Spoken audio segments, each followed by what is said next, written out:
Hello and welcome to round 10 of Grand Prix Kansas City. I'm Ben Swartz, joined here in the booth by Marshall Sutcliffe, and we have a battle of the undefeateds here. On the left-hand side of your screen, Robert Berni facing off against Ari Lax on the right-hand side of your screen. Ari started off action with a turn 1 Birds of Paradise. Yeah. He's on the Kiki Pod deck that we've seen quite a bit of over the history of Modern. The Scalding Tarn. Robert Berni seems to be on Splinter Twin, which happened to be the deck that won the first Modern Pro Tour. Now, Ari Lax, he only has 3 4-ofs in his deck list. This is one of them, Birds of Paradise. And he's also got Birthing Pod and Noble Hierarch. So he really wants to try to get that early turn 2 Birthing Pod going, and he's really loaded up to make sure that he can do that. Ooh. And it looks like a Flame Slash is going to take down that Birds of Paradise to prevent exactly that play from happening. But here's the Noble Hierarch to follow up, along with the Sacred Foundry for Ari Lax. So he's right back at it again, and Robert Berni is going to have to play a very reactive role here. His deck doesn't usually have the ability to be proactive until that one moment when he can assemble the 2 combo pieces that he needs, and he's got a bunch of in the deck, and win the game on the spot. Well, he's digging through his deck a little bit. He's cast a Sleight of Hand and now a Serum Visions. That'll allow him to dig to his combo pieces. He's got 4 copies of both Deceiver Exarch and Pestermite, 4 copies of Splinter Twin, and 2 copies of Kiki Jiki Mirror Breaker. Those are his combo pieces in this deck, and seems to be a pretty stock list. Flame Slash in there that you saw before, taking out that Birds of Paradise. Flame Slash pretty good at taking out Tarmogoyfs, before they get out of hand. Any problem creatures, really. Yeah. It is a sorcery, so it's a little slow, but it does... playing it over Lightning Bolt means that you do get the option of killing some pesky creatures that Lightning Bolt doesn't kill. Spellskate is pretty important. Absolutely. Restoration Angel is one as well. All right, Kitchen Finks for Ari Lax last turn bumped him up to 21. He battled for 1 with the Noble Hierarch. Now he's going to hit for 4. Put in a nice little clock on. Yeah. And we talked about this yesterday a lot, Ben. The Birthing Pod decks, they don't need Birthing Pod. They prefer it because the deck does very powerful things if they have it. But if they don't, I mean, geez, Noble Hierarch into Kitchen Finks is pretty good. All right, here's a Pestermite. End of turn Pestermite. Does Ari have something? A red source. Okay. All right. Untap Splinter Twin. And look, we see that he's left with a Rugged Prairie here. He can't make red. Oh, wow. Robert attacked in with Pestermite. Ari flashed in Restoration Angel. You hear Robert go, that's sick. He's just like, oh, no. Now, if he has another Pestermite, he can tap down, or a Deceiver Exarch, he can tap down that thing. But or it looks like he's got a Boomerang. I'm going to target my Kitchen. Okay. Ari's not going to forget his trigger with Restoration Angel. But that is a Boomerang, huh? Old school foil Boomerang is going to get that 7th Restoration edition Angel out of here. Rashad looping through all the different, there we go, versions of Boomerang. Yeah, he found it. And again, Kitchen Finks gets in for 4. That's going to drop Robert down to 12 life. Ari Lax playing all of his lands untapped. He doesn't care about his life total. He knows that he's either going to be taking 1,000,000 damage or not very much at all, so he can kind of ignore his life total for the most part. In this game, at least. I mean, it's not uncommon for a Splinter Twin deck to start attacking in with Pestermites, right? Dealing some damage while... Yeah. I just think Ari thinks he can race here. I mean, oh, that's a nice Desolate Lighthouse. Nice addition to the Splinter Twin deck. I like that. The Loot House, as they call it. All right, so here's the Restoration Angel again. And again, Ari Lax just committing quality creatures to the board here. Yeah, I mean, he's going to attack Robert down to 2 here. All right, so before your attack, here's a Deceiver Exarch. We'll tap down one of your guys. So instead of taking 6, he's going to take 4. Yeah. Which is... I'm surprised that he doesn't want to chump block here to give him an extra turn, but... I guess he figures he can do it next turn. All right, Serum Visions. This is tense moments for Ari Lax as Robert is digging for combo pieces here. He has half of it on the board twice. Well, he needs to find a Kiki Jiki. There's Splinter Twin. Target the Deceiver Exarch. and that's it. Robert Berni. Wow. One game up. And that's how quickly that can happen with the deck that Robert's playing here. I mean, they both have that type of combo in their deck, right? They're both running Kiki Jiki and then some form of card that will untap Kiki Jiki to make 1,000,000 tokens. But you saw in that game that Ari wasn't able to get his combo, didn't really worry about his combo, surmounted this pretty nice army, right? Yeah. Kitchen Finks attacking for 4 a bunch of times, Restoration Angel, but it didn't matter because at the end of the day, Robert was able to draw Splinter Twin and Pastor Might. That's right. Boom, 1,000,000 tokens, and here you go. You can see the combo there, Splinter Twin, Pastor Might. Plan is to create an infinite number of hasty Pastor Mites or Deceiver Exarchs, like you just saw. Or Deceiver Exarchs, that's right. And the key here, though, the key difference between this deck, while they have similar win conditions or potential win conditions, are that the Splinter Twin deck takes a very defensive role and attempts to do 2 things in the early stages of the game. The first one is to interact with you in a way that kills your creatures and counters your spells, so just keep you off balance enough to keep their life total above 0 long enough to set up the combo or protect the combo, depending on the matchup. And the other thing they do is they use cards like Serum Visions to dig through the deck to try to hit those combo pieces. We mentioned it early, though, this deck takes a much more simple approach to it. The Birthing Pod deck can hit from all types of angles, has all types of answers, but this one doesn't. This one just says, look, I'm going to play some burn spells, I'm going to play some counter spells, so I'm going to try to keep you off balance, and I am going to dig. And with 2 copies of Kiki Jiki, 4 Splinter Twins, and then up to 8 copies of Pestermite and or Deceiver Exarch, they have a lot of redundancy in the deck. Yeah. Like, they're going to find the pieces. Yeah, I mean, like you said, that's compared to the other Kiki decks, like the Kiki Pod deck or other versions of the Splinter Twin deck, right, where you don't have all that redundancy, but on the other hand, you've got all these nice creatures. We're going to take a quick peek over at Shawn Weihe versus Kevin Peppler. We saw Kevin Peppler play a little bit yesterday. These 2 players are both undefeated. Shawn at 8-0-1, Kevin at 9-0. Yeah, Shawn looks like he's playing red, white, blue control here. We just had the 4th of July here in the United States, and it looks like he's celebrating in proper fashion. Ooh, Splinter Twin on the spell. On the Snapcaster. Snapcaster Yeah, mage. so what he's actually playing here is a modified version of the deck that we're looking at in our other feature match, which is a Splinter Twin combo deck, but instead of moving all in towards the towards finding the combo and towards keeping people off balance, it splashes white for cards like Lightning Helix, Path to Exile, and those type of cards, Restoration Angel. So here he's just getting extra value by casting Splinter Twin on the Snapcaster Mage. He's going to keep rebuying all of his instants and sorceries in his graveyard. Here you see him use a Lightning Helix to get rid of that Voice of Resurgence, right? Kevin will get a token, but better than nothing. And, I mean, I can't imagine that Shawn thinks that Kevin's got too much else out of his deck.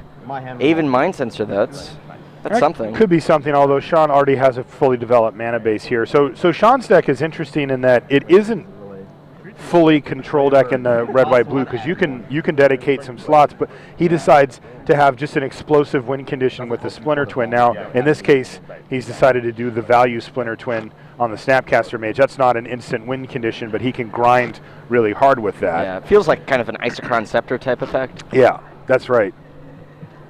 But also incredibly fragile, though. I can't imagine that game 1 Kevin has too many answers to just a creature. I guess we've got his list right here. We can take a look. Yeah, the green-white deck, there's Path to Exile. Yeah, he's got just the 4 Path to Exile and Kusali Pride Mage, of course. To take out the Splinter Twin potentially, but I mean the damage has already kind of been done on that. Not that you would still do it now, but yeah, you wouldn't feel great about it. But pathing that thing would be sweet, especially when you have even Mind Sensor out to mitigate that. All right, well, here's the Kusali Pride Mage you just mentioned.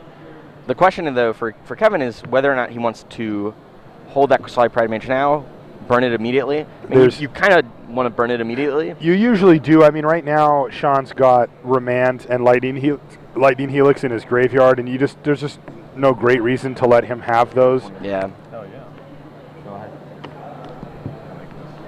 Okay, so I think we're going to head back to our other match. We'll let these guys play out and go back to Table A, where we've got Ari Lax facing off against Robert Berni. And play here has started. Very similar play to the last game, where Ari played a turn 1 mana guys. This time it's a Noble Hierarch, and then it gets Flame Slashed by Robert Berni. Or I assume it's a Flame Slash. It's already in the graveyard. There we go. Flame Slash. Berni takes 2 by playing that Steam Vents. and gains 1 back from the Grove of the Burn Willows. Ari has no turn 2 play. Sleight of hand for Robert Berni. Almost an exact mirror of last game. It's very similar. Robert Berni has to feel good about these early turns here as long as he keeps hitting his land drops. Yep, Sulfur Vents, or Sulfur Falls. Yep. And land go for Ari. No birthing pod. He does have a Kiki Jiki in hand, Zealous Conscript, so he has the combo, but I have to imagine that Ari made at least 1 mulligan this game. There's a Spellskite for Ari. Yeah, just not a whole lot going on in the early stages here. Spellskite, is that okay? It's going to be something that Robert's going to have to deal with if he wants to get his combo off.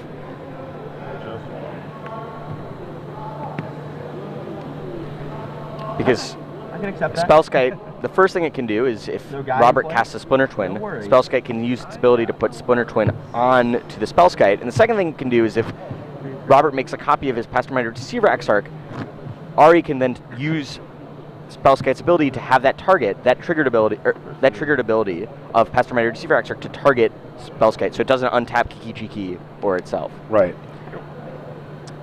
So if Robert wants to go off here, he's going to have to get rid of Splinter Twin. One of the reasons he's likely playing Flame Slash is that it gets rid of the 4 toughness Spellskite. I'm like, I can't even record it. This guy doesn't make green. That's actually Garbage. So Robert just and that would be more. passes it back. It has been in the past. What is, okay, there we go. Ari draws his card for turn, draws a negate. Interesting. So he's got Zealous Conscripts, Kiki Jiki negate, 2 lands in hand. Township, go. Yeah, he just says Township go. There's just really nothing for him to do this turn. And running Kiki Jiki out there at this point is just asking for it to get countered or burned, and Yeah, he wants even to, then it doesn't do anything. wants to wait for Robert to make a move so he can cast Zealous Conscripts, White and the green. and then on his following turn cast Kiki Jiki. That's also a combo. Zealous Conscripts, when it comes into play, can untap any permanent. Slash this guy. Doesn't need to be your opponent's. Now, interestingly, Ari Lax just got a forest and a plains. He doesn't have a blue source for that negate. He must have one in his hand. Yeah. But he wants to. He needed a he white just in order activated the to township. get Township. Yeah. Yeah. No, sir, not today. Here we go. Spellskite beatdown, plan A for Ari Lax here. Well, Yeah, there's there's a the blue steam source vents, yeah. for Ari. He's going to play Arid Mesa. I mean, it's kind of suspicious if he plays Steam Vents untapped, right? Yes, it's very suspicious. Though at this point, is he even going to run anything out there? Is there any reason for him to not be suspicious?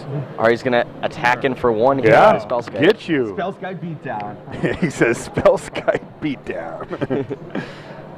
Normally, you don't see it in the red zone. Feels like it should have Defender, but Yeah, it always has felt that way, but it in fact does not. Touches deep. I don't know. I've attacked with my Now, fair share of is- Spellskites. Yeah, me too.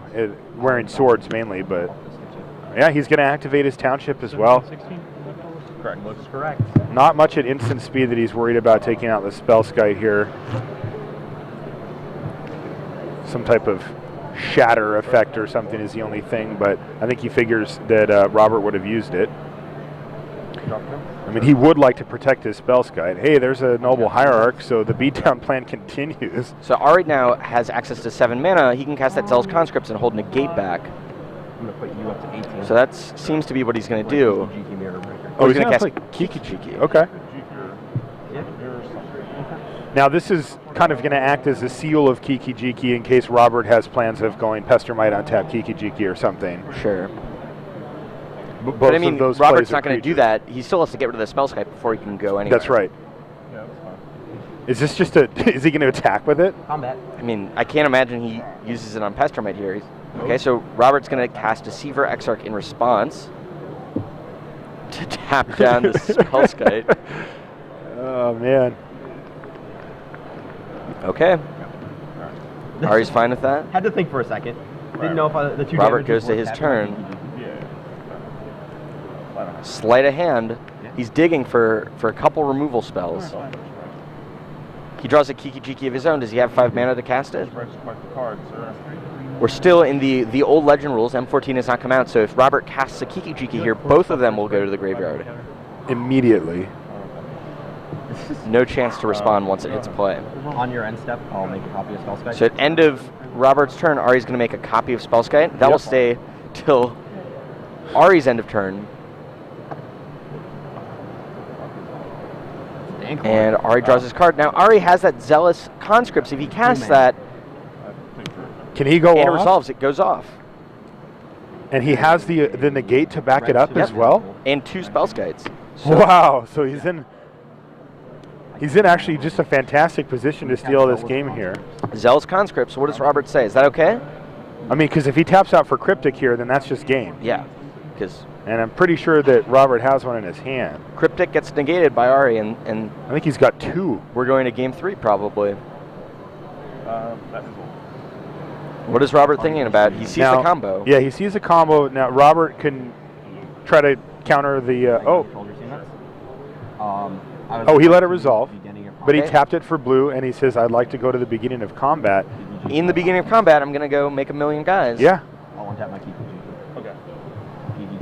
Yep. Okay. Ari demonstrates All the right. combo, and boom, Ari Lax evens things up here. 1 game apiece, round 10, Grand Prix Kansas City.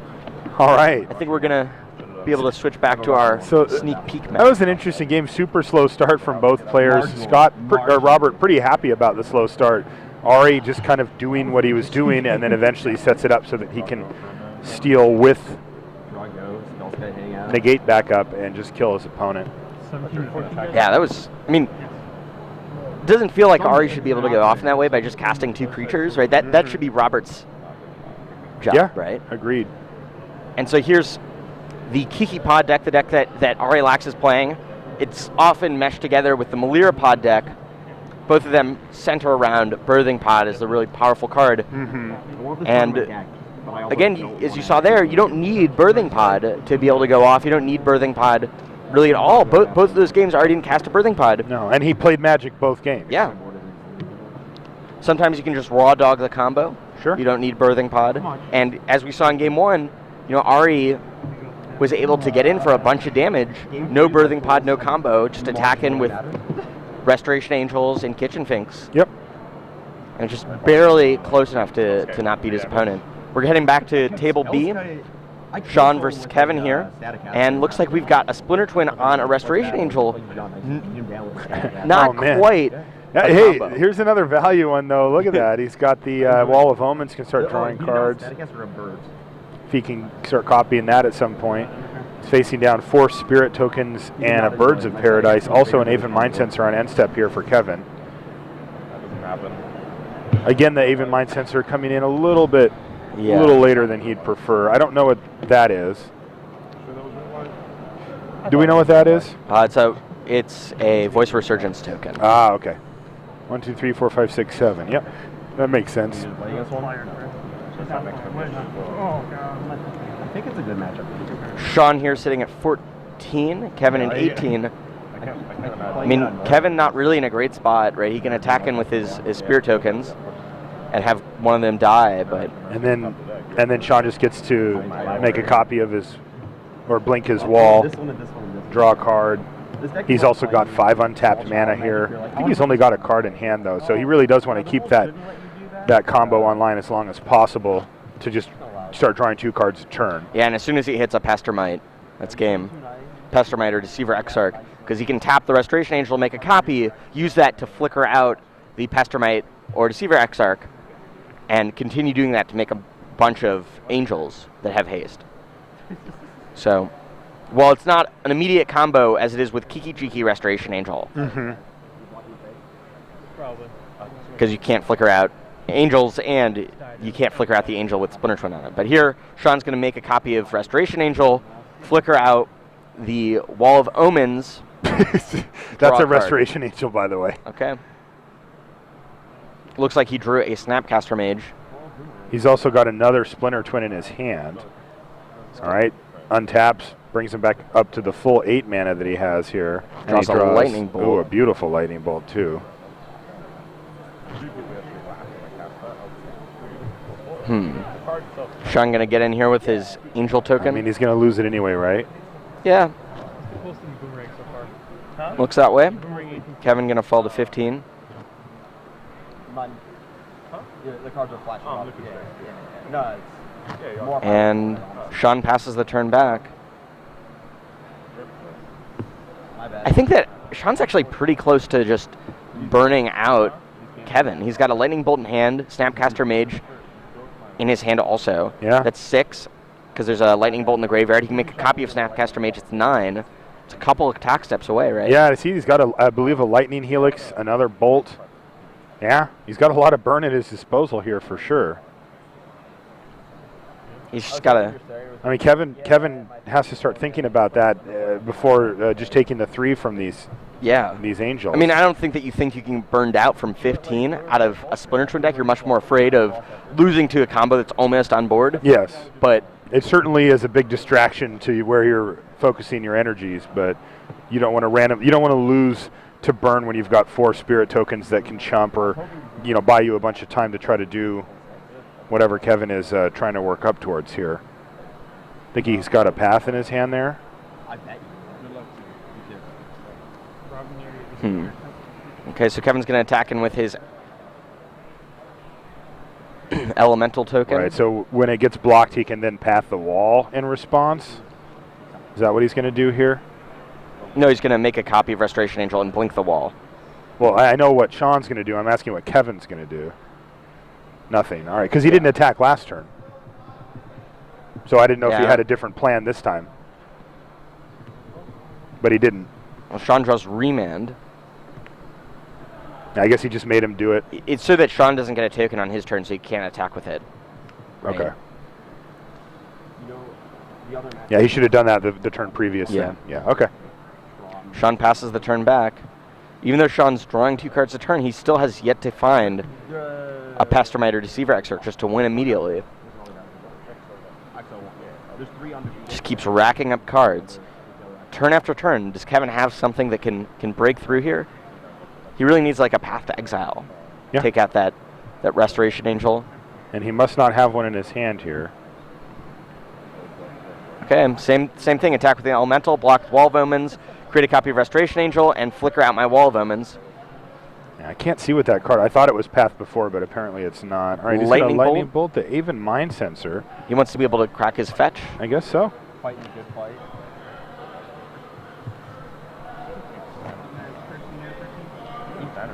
Shawn cracks his fetch, goes down to 13.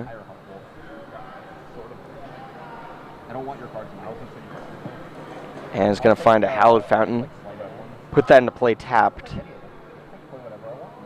He's just building up mana, thinning out his deck, and just getting closer and closer to finding his combo piece to just end the game on the spot.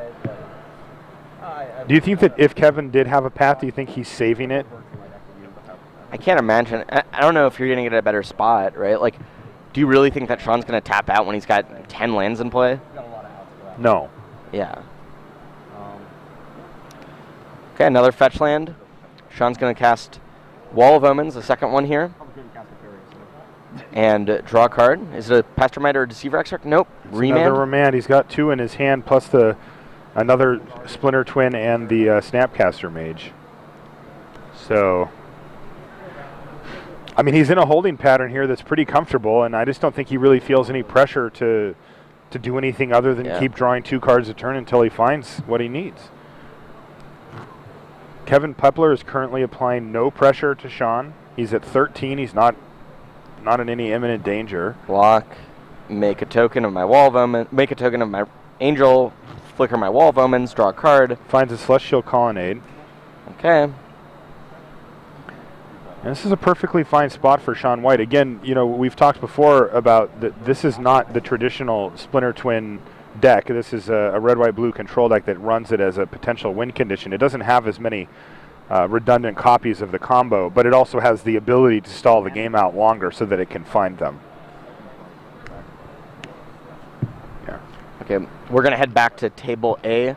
Yeah, I feel like Shawn's in a really good position there. Let's see what happens with our undefeateds here. Robert Berni on the left versus Ari Lax on the right. Ari, again, Birds of Paradise here. This one survives. Something got boomeranged at some point, it looks like. Ooh. There's a Linvala, Keeper of Silence in hand for Ari Lax. That's huge. That's a big one. especially if it resolves. It looks like he's just going to run it out there. He says, heck with it. Let's see if this happens. Now, we know that Robert has flame slashes in his deck, so that thing could just die right here. Yeah, although you'd But it imagine doesn't. that Robert would have used that flame slash on the Birds of Paradise instead of boomeranging it. Okay, attacking for 3. Puts you at 17. Linvala is really important here. Shuts off any creature with Splinter Twin on it. Shuts off Kiki Jiki. Basically, Robert's combo. He's going to have to get rid of Linvala before he wants to combo off. That's right. Restoration Angel. He can't actually blink the Linvala, right? No, it's he an can't. angel. So how come he's main phasing this?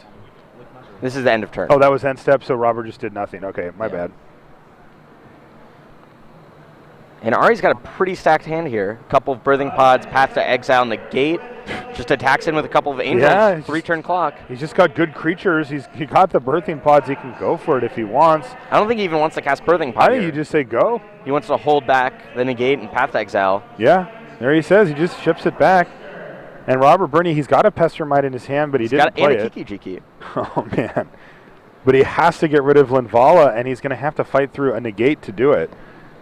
We also have 4 Commander Pods. There are $5 Commander Pods. Robert thinking through his options here.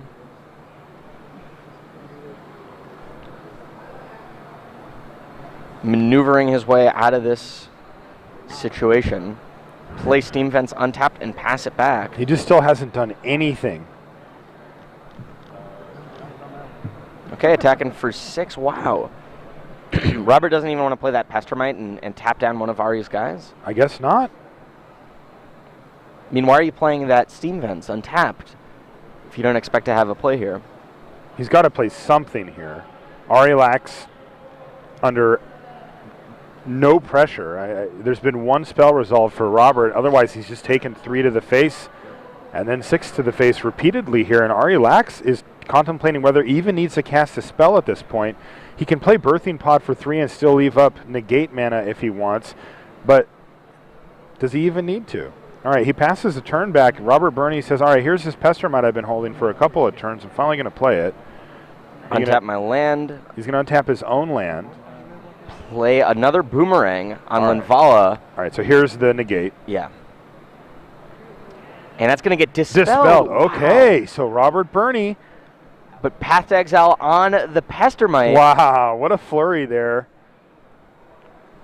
Robert Berni was going to be in position to untap and win the game. Because he's got Kiki Jiki in hand. Arilax needed both the Path to Exile and the Negate. If he had tapped out for Birthing Pod or even tapped most of his mana for it, he wouldn't have been able to do it. He would have been a mana short from making both of those plays. And now Robert needs a flyer or something to get rid of the Restoration Angel if he wants to live the next turn. And remember, that was a Boomerang that sent Linvala back to his hand. So if he lets Ari untap, that's game. and he doesn't even get to do it, and Ari says, yay. Ari continues to be undefeated 10-0 here. Grand Prix Kansas City, defeating Robert Berni on his way. Undoubtedly disappointed to pick up a game loss. Yeah, his second game loss of the the tournament. Don't forget, we've got upcoming events, July 27th and 28th. Follow the coverage of Grand Prix Rimini right here, twitch.tv/magic, and on dailymtg.com. We've also got text coverage of Grand Prix Calgary the same weekend, July 27th, July 28th. That's standard format. Check those 2 events out. Yeah. It's going to be exciting. There's going to be a lot of players, I assume, at Grand Prix Rimini. It's the week before Worlds and the World Cup. Yeah, it should be a sweet event. Magic 2014 Limited. So that should be interesting. And right after that, there's Worlds Week starting July 31st, going all the way through Sunday, August 4th. We've got started with the Magic the Gathering World Championships, followed that up with the World Cup, and then the finals of both tournaments on Sunday, August 4th. Don't miss any of the action at twitch.tv/magic and on dailymtg.com. Yeah, that's going to be one of the premier events of the entire calendar year if you're into watching Magic on TV/internet. Yeah, and as am I. And I can't wait for that one. 2 relatively unique events that they don't get replicated throughout the course of the year very much, and it's going to be really, really sweet to see those 2 events side by side, and then leading up to what's going to be an insane finals where we get to watch the World Magic Cup and the World Championship finals all at once. So I'm really excited for that. Also, we mentioned it yesterday, but I'm going to be there for the coverage team. I'm And excited to do that. But Luis Scott Vargas. Yeah, we've got Luis. He's a fan favorite Magic player, and he's also very popular when he's in the booth as a commentator. And we've got him for the whole week over there in Amsterdam. So we certainly hope you'll join us for that. All right, it looks like Shawn did end up picking up that game, Ben. Okay. He was in a great position. Yeah. Kevin Peppler's deck is interesting. It plays a pretty fair brand of Magic, though with kind of a nasty cut to it where, it prevents you from searching your library in multiple ways, from casting your spells for the cost that you expect to cast them for. And we called it hate bears. That's a slang term for, creatures that affect the way that your spells are cast, like Thalia, like Leonin Arbiter. And he's got a good suite of those here. We've seen him use cards like Ghost Quarter as a strip mine, just destroy target land with your land. That was in Paul Rietzel's deck. Kevin does not seem to have... Oh, right. Sorry. Yep, I forgot. Kevin's more on like a green-white mid-range deck. He's got some of the hate bears, like we saw Linvala. Yes. But he's also got Baneslayer Angel Man. I mean, when was the last time we saw Baneslayer Angel in play? We saw that yesterday, taking Paul Rietzel out. Yeah, we did. I forgot. This is actually a different deck. Paul Rietzel's deck was a hate bear deck. This one is a slightly slower version that isn't as big on disruption, and it's a little bit bigger on creatures. It just has bigger, but still very efficient creatures, but it bumps the mana curve up a little bit to accommodate some big ones. One of the interesting cards out of Kevin Peppler's sideboard is Auriok Champion, which allows him to effectively negate if his opponent, Shawn, goes off with Deceiver Exarch. Yeah. Because every time a Deceiver Exarch comes to play, he'll gain 1 life. Yeah. And it can only do 1 damage, so that limits the combo. Now, Pestermite still gets the job done. yeah, and Restoration Angel. Key. Looks like both players take a mulligan here, and play has started. Turn 1 Noble Hierarch for Kevin Peppler. That's got to be one of the ideal openers for his deck, especially given that his deck specifically, like I mentioned before, it runs a slightly higher mana curve than like the one we saw from Paul Rietzel, for example. And getting the mana online early is really, really good. He's going to attack this turn, though, take a couple of damage. And what 2-drop are we going to see here? Voice of Resurgence. Voice of Resurgence, very good against Shawn White. Shawn definitely has a lot of cards that he'd like to play on Kevin Peppler's turn. Wall of Omens, though, is going to put a nice little wall in place. And that's pretty good against a 2-2. Yeah. Especially, even a 2-2 with an Exalted trigger. That's right. Here's 4 mana, though. Wiltleaf Leech, wow. How about a 4-4? And now with a 5/5. An Exalted trigger. Yeah, so you take 5. Wiltleaf Liege, a card that was common to both of the green-white decks that we saw yesterday. And, man, when it hits, it has a profound effect on the battlefield immediately in these decks. I mean, Kevin Peppler's deck takes advantage of it with Voice of Resurgence, Loxodon Smiter, Kasali Pride Mage, and then all of his creatures get +1/+1 at least from the card. So another Wall of Omens here for Shawn. It's nice to keep drawing cards, but those aren't going to stop the force that Kevin Peppler has coming in here. Couple of 4/4s. Okay, chump block on one of them. Shawn falls to 10 life. Already. And here's a follow-up as well. Loxodon Smiter is a 6/6 for 3 mana. Wow. Looks like we might be going to a quick game. Yeah, now, 3. does Shawn White have access to any Supreme type of Verdict? sweepers like Supreme Verdict? It doesn't look like he does. No. No, he doesn't. And that's the kind of card that you need here against Kevin Peppler as... and a Gavany Township. Jeez. Okay, all right, well, here's the Deceiver Exarch to tap down the 6/6 Loxodon Smiter. Kevin's going to get a Voice of Resurgence token, though. Oh, it looks like he forgot. Okay, well, take 4/5 because of Gavany Township. Yeah, I think sometimes they'll say it and then it just takes a second to get the actual token, but I don't think that's the case this time. But Splinter Twin. Oh no! On Deceiver Exarch. Wow! And Shawn Wheat just takes that one down out of again. Nowhere. You know, the deck wants to just survive long enough to set up the combo. We were talking about how this particular version doesn't have as many redundant copies of the combo pieces, but you know what? All you need is 2, and that was it. Wow. Jeez. He just casually throws the Splinter Twin on the table like, yeah, nice creatures, bro.